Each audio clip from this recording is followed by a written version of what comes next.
Fox News alert, we have a glove. Investigators have just recovered a black glove from about 1.5 miles away from Nancy Guthrie's home. The New York Post caught agents pulling it out of some thicket right off the main road by Nancy's.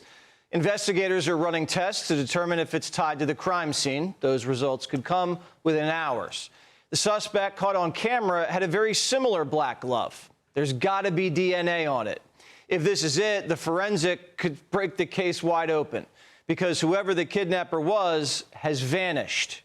There are multiple exits here. Some of them are covered by those dome traffic lights that basically keep an eye on traffic, determine whether or not the signals are working on time, and keep in line the traffic patterns. Some of them didn't. So is it possible if the suspect left via vehicle, he would not have been picked up by potentially a license plate reader or one of these cameras?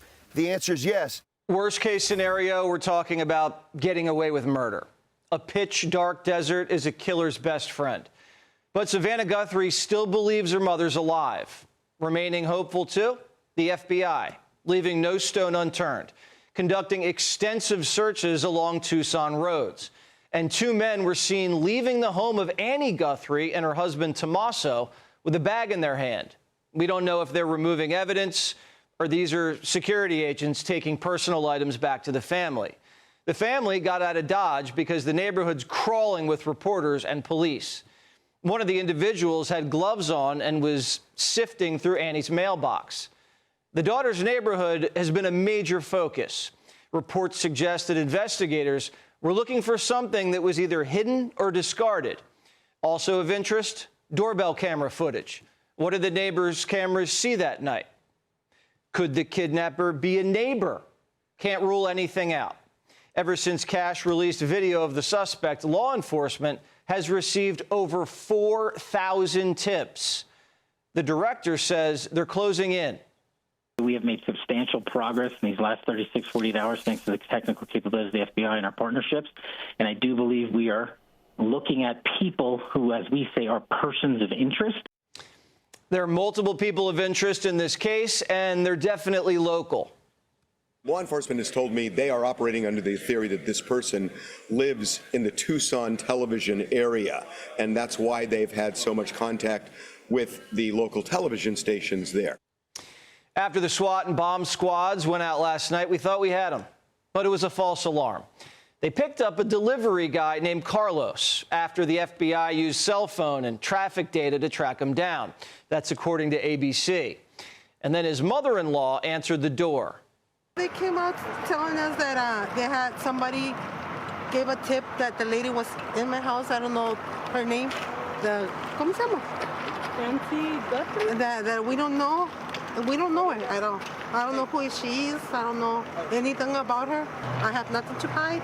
There's nobody in my house, and I don't know what's going on. The feds interviewed Carlos, cleared him, but took his phone. Later on, he talked to Fox. Do you think you might have delivered a package to Nancy Guthrie's house? I don't know. Might have been a possibility. I don't know. Did they indicate that you might have been on her property? Nah. You're not sure? Nah, they just came up. They until right now, all I know is that they show my in-law a picture of somebody wearing a mask or something, and they supposedly look like my eyes. The FBI must have subpoenaed Amazon for drivers who delivered to Nancy's house and are running down the drivers that fit the description of the guy in the ski mask. Investigators have to chase down every lead. They can't dismiss a tip, even if it sounds ludicrous. And things have gotten weird. Listen. We got kind of a bizarre letter, an email from somebody who says they know who the kidnapper is and that they have tried reaching Savannah's sister Annie and Savannah's brother to no avail.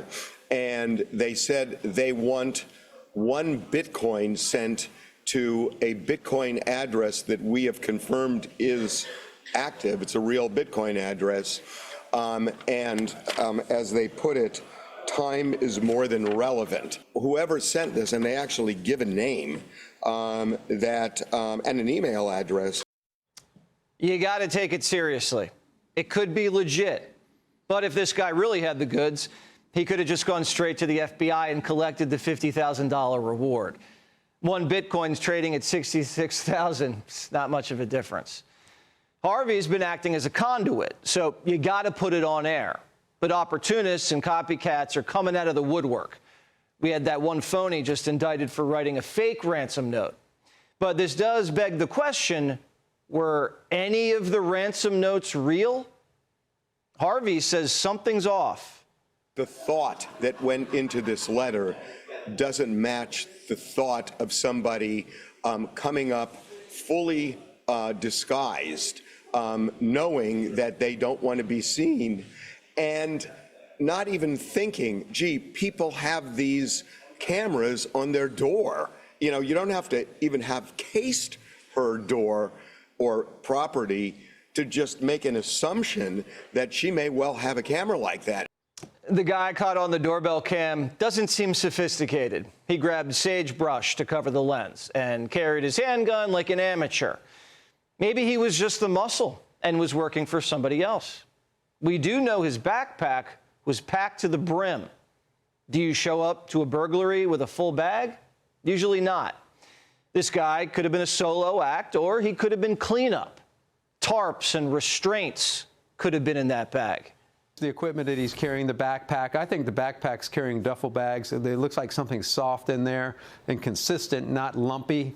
So, it could be that they're duffel bags or bags that would be taken into the house to carry things away. Another image released by the FBI shows the suspect in the doorway without the backpack and without the gun. Where'd they go? This is obviously taken from another point in time. Could the FBI have more video that it's holding back? Because we were told there were multiple cameras around the house. Do they have the side door cam? And what about the garage door? Are they still recovering footage from the cloud or waiting to use it to tickle the wire? It'd be interesting to see footage of Tommaso dropping his mother-in-law off. It was 9:48 when systems flagged the garage door opening. We're a week and a half into this, and the Guthrie family is adding resources.